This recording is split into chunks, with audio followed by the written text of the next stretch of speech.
Hello everyone, and welcome back to you in the TikTok of Jaebae.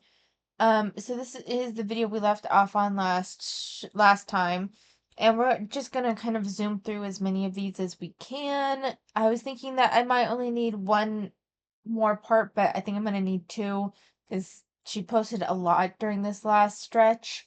So, without further ado, let's jump into it.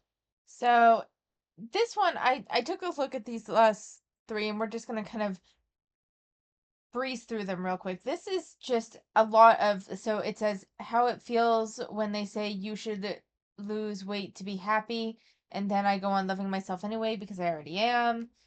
How it feels when they say fat people don't deserve to travel, and then I catch a flight to my next adventure, living my best life while they stay mad from their keyboards. So it's a lot of this straw man sort of setup. I genuinely have not heard someone say that fat people don't deserve to travel. I've only heard it, don't bitch, moan, and complain when you have to pay for two seats because you ate yourself to that weight. That's what I've heard. It's not a matter of not deserving to travel, it's a matter of you're not entitled to a mass level of convenience when you've eaten yourself to this weight. How it feels when they say fat people don't deserve respect and then they demand it anyway because respect isn't earned by size. It's a right of it is the it's a right every person has whether they want to acknowledge it or not. I when it comes to respect, I don't know. I have some conflicting opinions about that. I'm sure a lot of people are gonna be like, no, everyone deserves respect. I'm not sure everyone does deserve respect personally. I think if you are a shitty human, you don't necessarily deserve respect, but that's me. I think it kind of is context dependent. Uh, I don't think that people deserve to be treated badly though because of their appearance, be that weight or otherwise. That being said, I also don't think that you can control how other people treat you. You can only control your reactions to it and the environment you put yourself in. So, I don't know. It's one of those things. You can say that, you can demand respect, but that to me that's kind of hollow personally. Like I don't know, maybe it's because I work with kids where sometimes you just don't get the respect and it's like you kind of have to pick your battles. Are you going to demand respect from these teenagers that do not give a fuck? Or are you simply going to be like, you don't have to respect me, but I have the authority in this situation and this is what we're doing?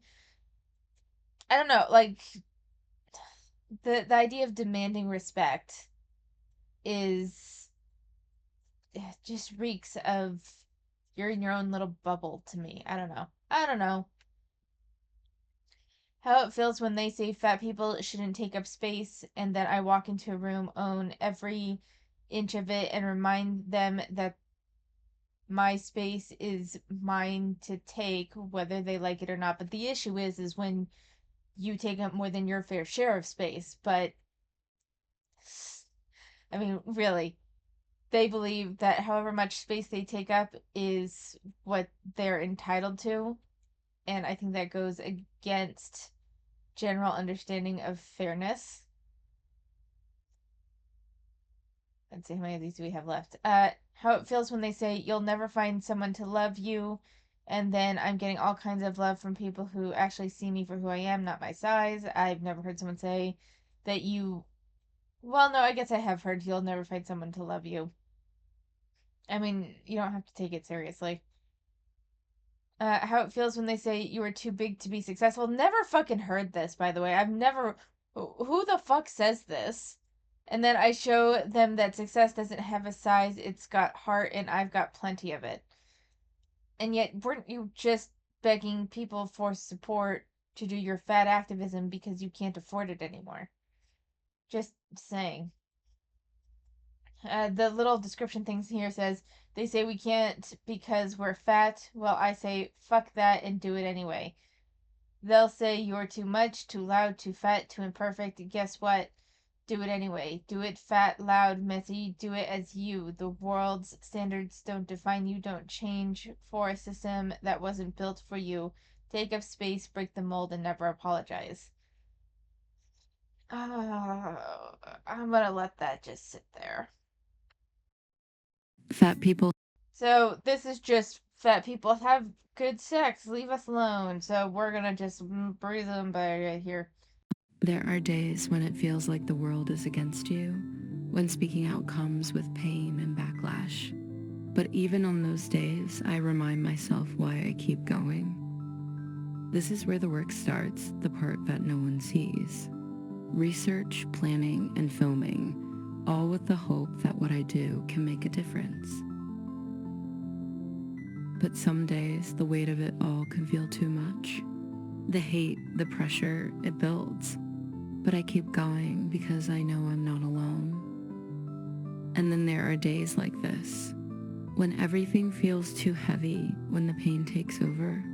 It's hard, but I remind myself that I'm doing this for something bigger than myself. It's these moments, the messages, the support from you all, that remind me why I can't give up. You're the reason I keep going, so I want to say thank you from the bottom of my heart, because I wouldn't be able to do this without those who support my work. Your words, your support, it lifts me up. It reminds me that we're in this together. When I feel like I can't go on, you remind me why I have to. I faced challenges all my life growing up in a world that wasn't built for people like me. From witnessing addiction and poverty to navigating a society that constantly told me I wasn't enough, I was told I'd never amount to anything, but I proved them wrong. And now I want to dedicate my life to fighting to make the world a better place, a place where no one feels overlooked, unheard, or unworthy of respect. This is why I do it, to fight for respect, equality, and change. To stand up for the people who feel like they don't have a voice. Because everyone deserves to be seen. Even when it feels impossible, I stand tall. Because there are others out there, like me, who need this fight. I do this work for you. I do this work for all of us. On the hardest days, when the responsibility feels unbearable and the pain is overwhelming, I remind myself why I started. I keep going because the fight is worth it. Because you are worth it. Thank you for being here, for supporting me, for supporting each other.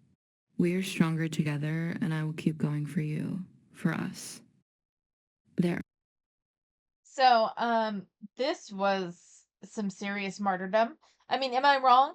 Like, honestly, she talks about how hard it is and how she appreciates everyone's support, and to a certain extent, I understand that that is like the social media. Like, you do, as a content creator, you do just appreciate people that support you, that people that comment, that people that regularly watch your videos. You do just appreciate them. So, like, I understand that portion of it.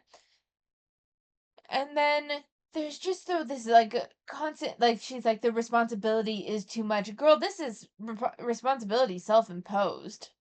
Like genuinely what what I got from this was that she wants to be a martyr for her cause. Um and she views what she's experienced as kind of this in the stage of martyrdom that she so craves. And then what she ends up like I feel like, and this is could be completely out of left field because I am doing some fucking like I'm assuming that I'm getting in her head and I could be completely off base. But to me what it seems is that she wants to be the the like big activists for fat acceptance to the point that she would like go down in a history book or something. Like that's what I'm getting is that she has this very grandiose idea of what her activism is actually doing and has created a perceived sense of weight from that. And so she keeps fighting for this sense of grandiose martyrdom that is going to put her down in the history books. I could be completely off base, but that is the general sense that I get from it. Now let's take a quick look at the description.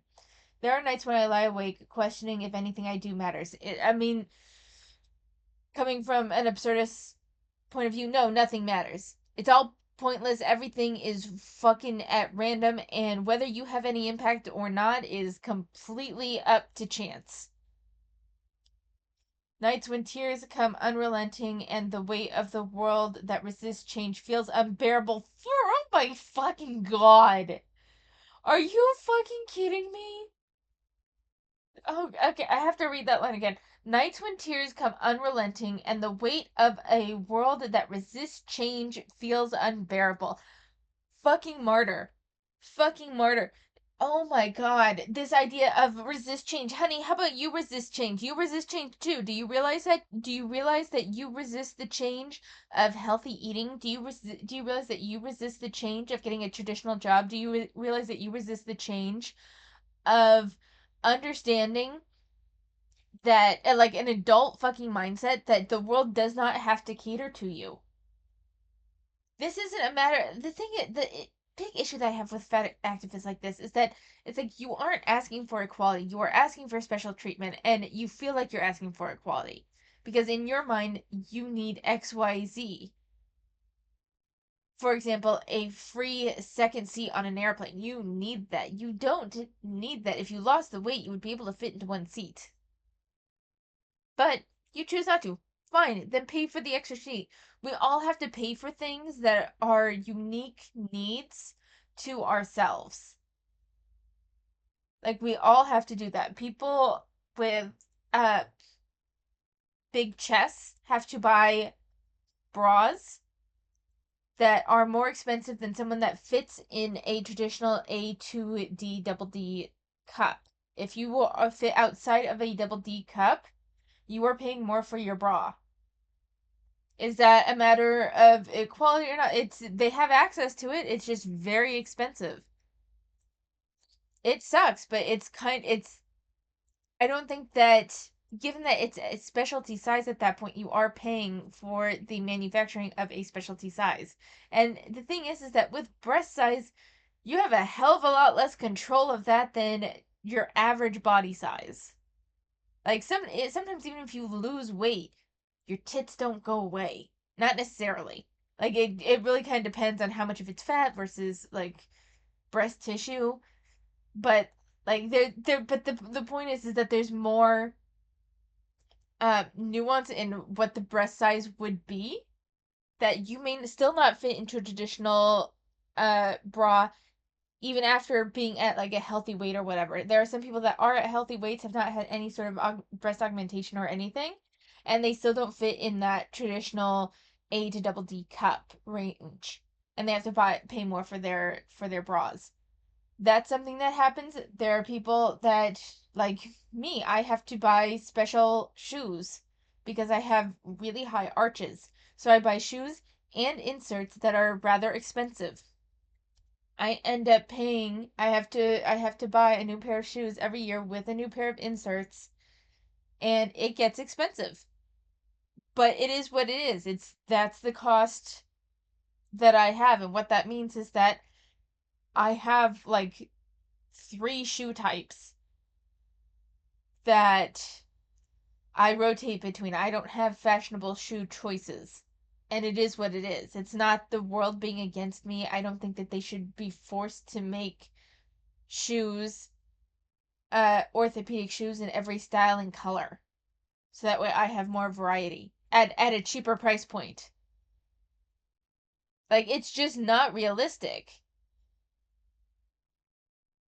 That's not the world resisting change. That's the world abiding by the rules that we have. Like there's only so much that you can change and still be sustainable. Advocacy isn't just standing strong, it's breaking quietly, wondering if you're enough to make a difference. As a young activist, I battle not just external fights but internal ones, navigating PTSD, PMDD, anxiety, depression, and an eating disorder. Some days the hardest fight is showing up for others when I can barely show up for myself, and still I keep going. Oh my fucking god. I've sacrificed sleep, security, and so much stability for this. By your own choice, honey. And like, don't get me wrong, I understand anxiety, depression, PMDD. Like, I get those. I get those. I've never had an eating disorder, and as far as I know, I don't have PTSD. Uh, but anxiety, depression, PMDD, had those. I still struggle with PMDD. Like, I get that. That's not tied to any sort of activism. I don't like, okay, so you have to navigate these things in your private life.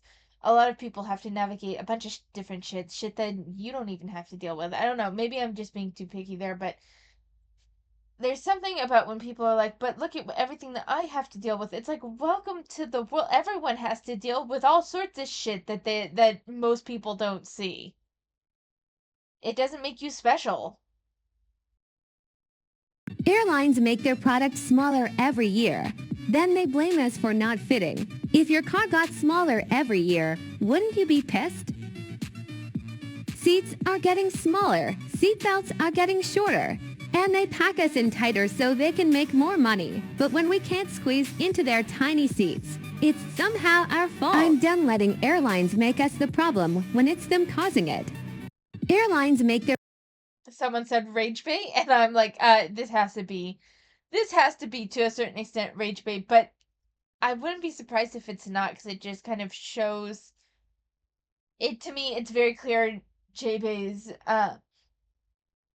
thought process of how she's like fighting a system. It's like you realize you are exceptionally outside of a normal weight range, right? Do you realize that? The description thing says airlines have been shrinking seats for years, but the average clothing size in the US has been steadily increasing. In the 1990s, the average American woman wore a size 12 to 14. Today, it's 16 to 18. I guarantee a 16 to 18 person could still fit in one fucking seat. Save me. No. Yet airlines continue to reduce seat widths and leg room, making it harder for larger bodied people to travel comfortably. The real issue isn't our bodies, it's the airlines cutting corners to fit more people in tighter spaces and blaming us for not fitting. It's time for airlines to take responsibility for the lack of space they provide and for the FAA to step in and protect plus size travelers. We deserve seats to accommodate all body sizes. This is the thing, though, is that there's plenty of plus size people that can fit into a single fucking seat. Thankfully, like everyone seems to be against it because I'm like I can't help but wonder if this was rage bait given how it's framed. what's actually outrageous here. So she's responding to a comment that says this is actually so outrageous, and it was a response to the last video we just looked at. Is that we're forced to pay twice for the same accommodation anyone else gets with just one ticket. This is such a like the fucking, oh my god, the mental gymnastics. We're forced to pay twice the amount for the same accommodation that someone gets with one ticket. Someone can fit into one like space designated space for one person. If you cannot, then you are taking up more than your fair share of space, and yes, therefore you have to pay for that. This isn't a matter of accommodation. This is, oh my god, this explains so much of how she sees the world. Holy shit. These people aren't people that can fit into one seat are not accommodated for one ticket. That is the amount of space that the airline dictates that one person can take up. Now, is that smaller where I don't know. I don't fly. But the vast majority of people seem that they can fit even a little uncomfortably maybe into one seat. This is not about accommodation. It's not about accommodation. It is that you take up more than one prescribed person space. So you have to pay for the amount of of spaces that you take up. And if that's two, you have to pay for the two seats. If you want to talk about accommodations, it's very easy to accommodate you with a little bit more money. Like, and with how much she traveled, here's the thing too. I wouldn't be as on it about this if like she was just trying to get to see like a sick family member. Like it's still I still place the onus on her for taking up that many spaces, but like I understand if you're like, I need to get to a family funeral, a family member sick, whatever, you have more of my sympathy. That's not Jaebae. Jaebae travels fucking constantly. Fucking spare me this. I should get 2 seats for the price of one every time I fly when I can fly so many fucking places a year, more than even avid travelers get to in a general year, because I want the leisure life of traveling and still eating myself to an early grave. I just, okay. It. This isn't about giving fat people more, it's about accommodating basic needs. In Canada, they have a one person, one fare policy because they get it. In Canada, people who need more space aren't paying extra. They're paying for the space their body needs, no extra charge for something that should be basic. Meanwhile, in the U.S., fat people are still being forced to pay double for what should be a standard accommodation. And let's not forget, airline seats keep shrinking every year, making it even harder for people who already need extra space. Why is it that other countries, like Canada, recognize this as a basic need, but here in the U.S., airlines are still making money off our discomfort? It's time they stop profiting from our bodies and start treating everyone fairly. Check out change.org/plus-size travel to learn more. Comment below. The thing is, though, is that they do treat everyone fairly. Everyone gets the same allotted space. And if you take up more than that space, you have to pay more money. That's part of it. And someone here says, if you take up 2 seats, then no other person can buy a ticket to sit there, so you have to pay for it. Another person says, stop comparing yourself to regular sized people when you're choosing to be this way. How dare you say this is some sort of disability? Lose weight and you'll be able to buy one ticket. And I can't help but agree with them. Like, it just keeps going on. And I'm sorry, but this isn't hate. That's the thing. That's the thing with these fucking fat activists, is that they put these wild ass takes out there. They position themselves as a victim when they have actively contributed to their situation. And then they cry hate when people point out this very issue. I'm getting so irritated. No, what is a joke though? So the comment says, so lose weight? Is this a joke? Is thinking just lose weight is a solution to systemic discrimination. It's not fucking discrimination! For fuck's sake! The truth is, even if every fat person magically lost weight tomorrow, airplane seats would still be too small, and the systems built to exclude us. No, they wouldn't. If every fat person magically lost weight and everyone, let's say everyone in the world tomorrow magically lost or gained weight to where everyone was at a healthy weight, this would no longer be an issue. This particular situation would no longer be an issue. Because I'm sorry, it's like, our airplane seats would still be too small. No, they wouldn't. Plenty of healthy weight and even overweight people can fit in one fucking seat. This is so fucking bonkers. Would still exist. This isn't about individuals, it's about corporations profiting off discomfort and perpetuating bias. So, no, the joke isn't us, it's a system that refuses to accommodate real people. Let's change that. Honey, you put yourself into a situation where you needed more than one seat. I think that a reasonable accommodation is to allow you to pay for 2 seats next to each other, so that way you can fly. That is the accommodation.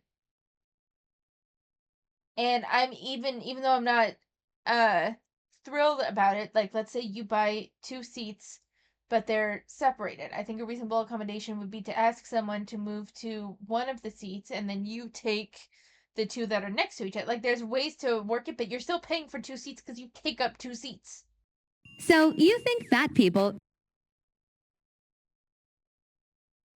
I think they should charge heavier people more based on their weight. It's ridiculous that they can take up another person's space because of their weight, and now the other person is uncomfortable. I do think that if you were taking up more, like visibly more than your fair share of the seat. Like you're going into another person's seat. You should have to pay for that seat that you are infringing on.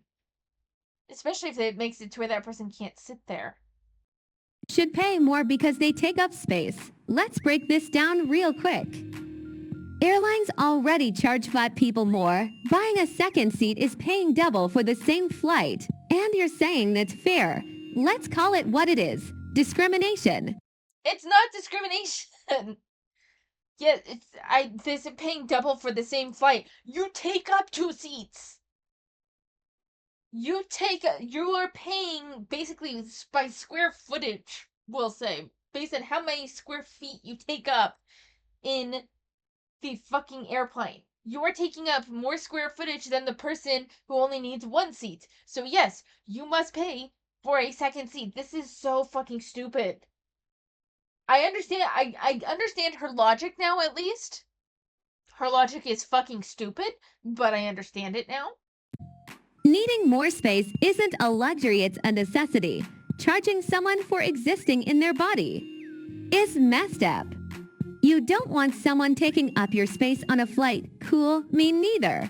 That's why my petition asks for accessible seating for all body types so no one has to deal with that. If a fat person gets a second seat and isn't in your space anymore, why does it matter if they paid for it or not? Why are you so fixated on what they're charged? The truth is, this isn't about fixing the problem. It's about punishing fat people for existing, and that's weird. So next time you say, charge fat people more, ask yourself why you think it's okay to punish someone for just existing in a body society deems unacceptable. This mindset comes from a culture that profits off fat phobia and treats fat people as less deserving. The problem isn't fat people, it's the deeply ingrained biases that make this seem normal. Fix that. So this is very interesting misdirection of the argument. The argument is that if you are taking up more space, you should have to pay for that.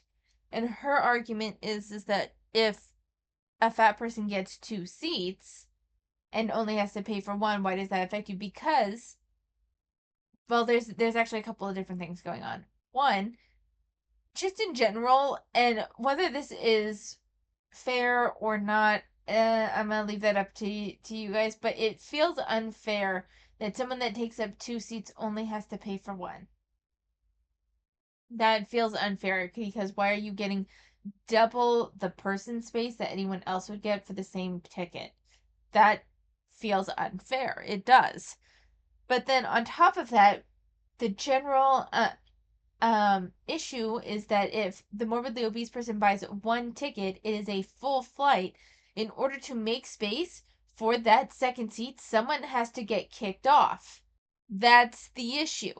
So because your fat ass takes up multiple seats, but you only wanted to pay for 1 ticket, someone else gets kicked off a flight that they had fully planned and prepared for through no fault of their own. They are no longer able to fly there. And it's not even like an act of God, it's an act of gluttony and fucking privilege on your part that you would get to take up those 2 seats. Someone says because prices will go up for everyone, airlines aren't a charity. They would have to recoup the costs of you requiring 2 seats, so the majority would be funding your requirement. How is that fair? And then Jay responds, actually, some airlines are already doing this. For example, Southwest offers extra seats for passengers who need them without increasing ticket prices for other passengers. For now. For now. That's the thing, is that this type of thing, anything that the companies can do to justify raising prices will happen. Regardless of whether that's reasonable or not, that's so beside the point. We can take tariffs as an example. Regardless of whether how impacted the companies are, or even if the tariffs are taken away later, the prices are going to stay roughly the same because companies realize that they can get people to pay those prices. If they can use you to justify raising their prices, you have just given them an out to raise prices for everybody because you are so fat and cheap that you will not pay for a second seat that you have made yourself require. Fat people speaking up equals rage bait. Yeah, this is Prince saying rage bait. Like, I don't know how you can't see that video as not see it as rage bait. Girl, come on. Yeah, okay. If you think that, read the caption for my take on that dumb shit. So the little description thing here says target fat people at every turn. My god, the fucking victim complex. So you want to call it rage bait, go ahead. But here's the thing. It's not fat people you're mad at, it's the truth. And that truth, this isn't about airplane seats. It's about a world that makes fat people feel like they don't belong. You ate yourself to not belonging. Don't deserve comfort or even basic access. You have access. You have access. You have access to 2 seats. No one is saying that you do not have access, that you cannot buy 2 seats. The lack of affordability is not the same as the lack of access. Let's just put that right there. And the lack of affordability, that onus is on you for eating yourself to this weight. Okay, let's see. Where did I leave off? It's not just about don't belong, don't deserve comfort, or even basic access. It's about a system that profits off our bodies, our insecurities, and the discrimination we face, whether it's in healthcare, fashion, or travel. When we ask for change, we're not begging for more, we're demanding what's fair. Oh my fucking god. The real issue is that society normalizes discrimination, exclusion, and the idea that our bodies aren't worthy of the same respect and accommodation. Shut the fuck up. I can't. I can't. This is really pissing me off. Okay. We need to move on. Bring back public shaming now. It never left. Society has been treating fat people poorly for as long as it's existed. We're one of the last groups it's still okay to publicly shame. And every time fat people ask for... Actually, I would say I don't think that it's normalized to publicly shame.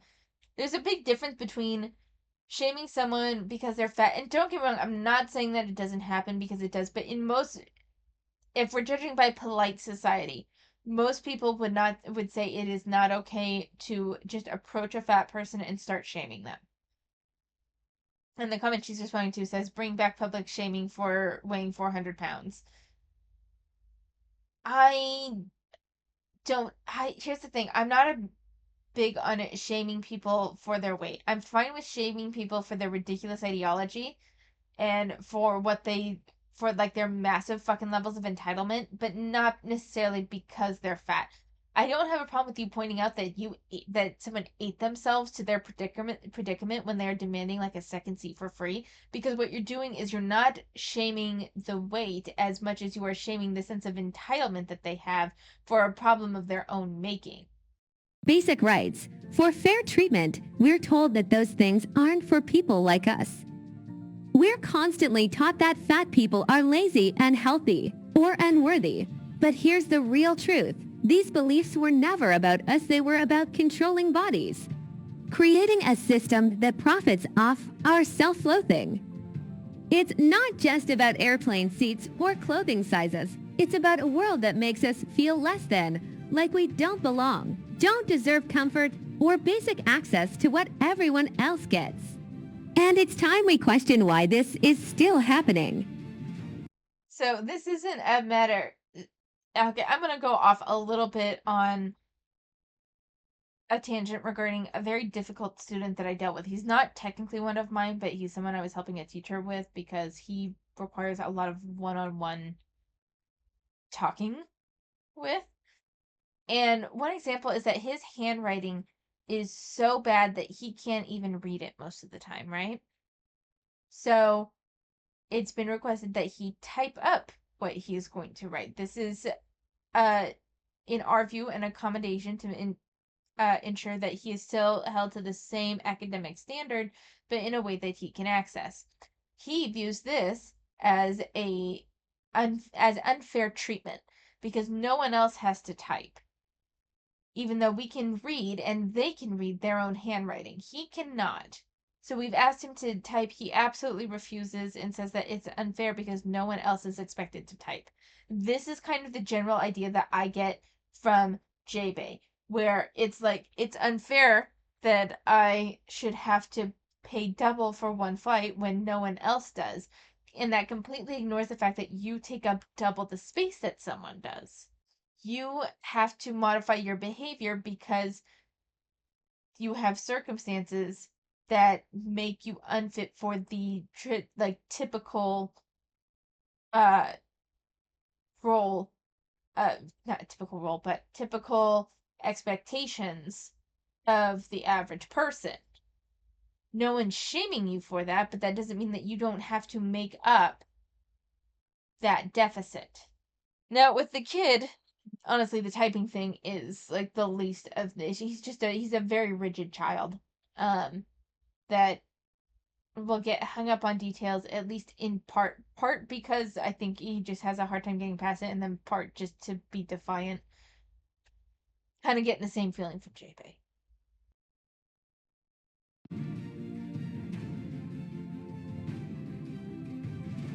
Okay, that seems to be the end of it. Let's go ahead and move on. And the best part of this plan is? So, the comment says, "Don't travel, we don't want you on the plane."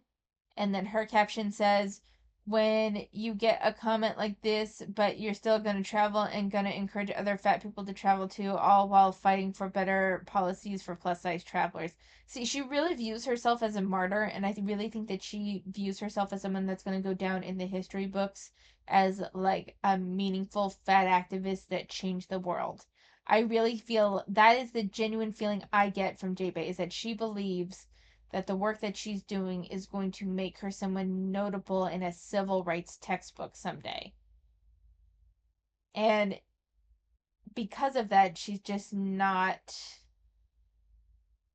understanding how entitled she comes off. What I deal with as a fat activist. Trigger warning. This video contains mentions of hate speech, fat phobia, racism, and targeted harassment. Viewer discretion is advised. For all those who say I don't experience racism because I am mixed and light-skinned, explain yourself. How does a message telling me to unalive myself and ending with a racial slur make sense then?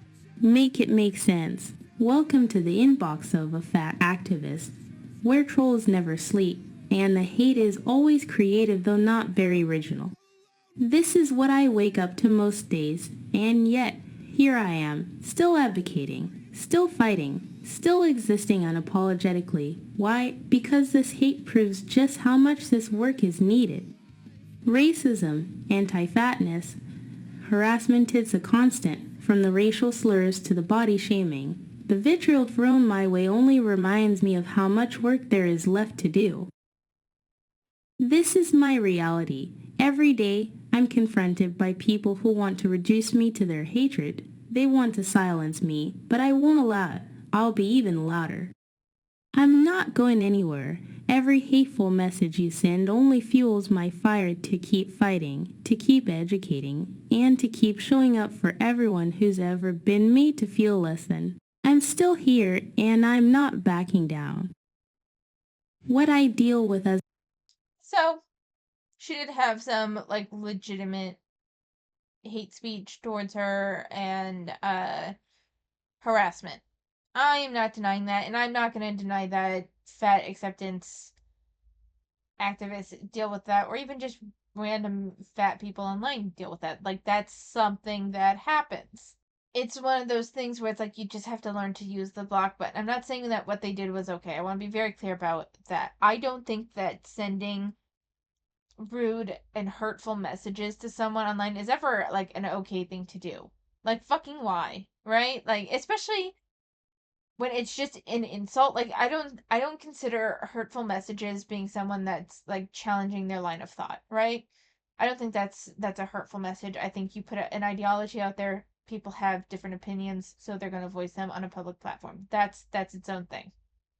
Telling someone to KYS, uh calling someone a pig or any sort of name, be that, a slur or just an unkind name, is right. Like, that's not how we should conduct ourselves. Nonetheless, those people are on the internet, especially young people on the internet that are fucking stupid. It happens. You have to learn to use the block button. Just as you're going to get some of those, you're also going to get some fetishy people in your comments or in your DMs. That happens. Like, it's just a thing that happens. Is it right? Fuck no. But we're not necessarily going to change it. All you can do is block those people and move on. And if it becomes too much for you, and there's no shame if it becomes too much for you, because it's a lot. It can be a lot. I really want to be grounded in that it's not, if you're getting a lot of hate comments, it's not your fault if you need to take a break. It's not wrong if you need to take a break. If you need to step back, you're like, this is too much for me. I can't handle this anymore. That's totally fine. Take a step back, take a deep breath, detox from the internet for a little bit, and center yourself and prioritize your own mental health. Like, that's totally fine. The thing is that that's your responsibility to do. I really don't want it to make it sound like I'm blaming Jaebae for having these very rude and very hateful messages coming her way, because I'm not. But it's kind of like one of those things where it's like, it's not your fault, but it's your responsibility. It's not your fault that you get these messages that hurt your feelings and make you question things and all that, but it's your responsibility to take care of yourself and decide when to block, when to delete, and when to take a break. The Weight of Their Words by Jaebae Cheney. They build a world where size defines, where worth is measured in smaller confines. The magazines scream, shrink, conform, as if thinness is the only norm. They whisper lies through every screen. Thin is healthy, fat's obscene. They market shame, they sell despair, and call it love as if they care. Doctors blame and lovers tease. Strangers jeer with casual ease. Clothes don't fit, chairs are tight. The world insists we aren't made right. But tell me this, who cast the mold that says our bodies should be controlled? Who profits from our endless pain? From diets sold in pounds we strain, they fear the fat for it defies a truth that shatters all their lies, for we exist and we are strong. Their hatred won't erase our song. Anti-fatness is a tool of hate, a system built to segregate, to mark some bodies less than whole, and strip away their very soul. But here I stand, and here I'll stay. In this soft frame, I make my way. Each curve a story, each roll a mark of battles fought against the dark. I will not shrink, I will not bend. This war they wage, I'll help to end. For every sneer, for every slight, we'll rise together, hold the light. So wear your skin, both wide and free, and claim the space meant to be, for beauty lives in every size. Despite their cruel and hateful lies, we're more than bodies they detest. We're hearts and minds that won't be suppressed. Anti-fatness will one day fall, for we are human after all. All right, so curious about your thoughts on her poem. It was definitely wasn't the worst one that I've seen written. I've seen Amberlynn's poetry is far worse. That being said, this really just kind of solidifies for me how much she views herself as a revolutionary and as a martyr for her cause. I genuinely, even that was like, no, she really sees herself as someone that's going to go down in the history books, and that's going to be one of the things that she's known for, or something. Like, this is just the general vibe I get from Jaebae. See what her little description thing says. Fat liberation isn't just about loving your body, it's about rejecting the standards that try to make us feel small and claiming the space we deserve. I'm committed to this work because I know the importance of embracing who we are and helping others do the same. If you've ever been made to feel less than, this one's for you. Let's rise above and stand proud. I'm not a poetry person. Like, I know I was an English major in college, but poetry was, there's very little poetry that I really love. This is not one of them. Uh that being said, it's a form of self-expression, so I don't want to completely shit on it. At the same time, it did feel a bit juvenile. So I'm gonna leave this up to you. I'm gonna leave it up to you. Tell me what your thoughts are on this. I haven't watched Narcoler in a very long time, but if she's still doing those like dramatic uh poetry sort of readings, I would like her to do this one. Here's an update on the plus-size travel petition. Over 39,000 people have signed. And it doesn't stop there. People from over 121 countries have added their voices. That's nearly every continent represented. This issue has sparked a global conversation, proving that accessibility and equality in travel matter to people all over the world. One parent told me, "I haven't personally had a terrible experience, but my daughter was seated on a plane next to a very skinny and young couple who insisted that she should be removed from the plane." Unfortunately, this isn't the first time I've heard this. The petition has even been covered by major news outlets, showing this is a global conversation. More and more plus-size individuals have shared their story with me, and it's clear that this issue affects so many of us. So I launched a survey, and the results were eye-opening to say the least.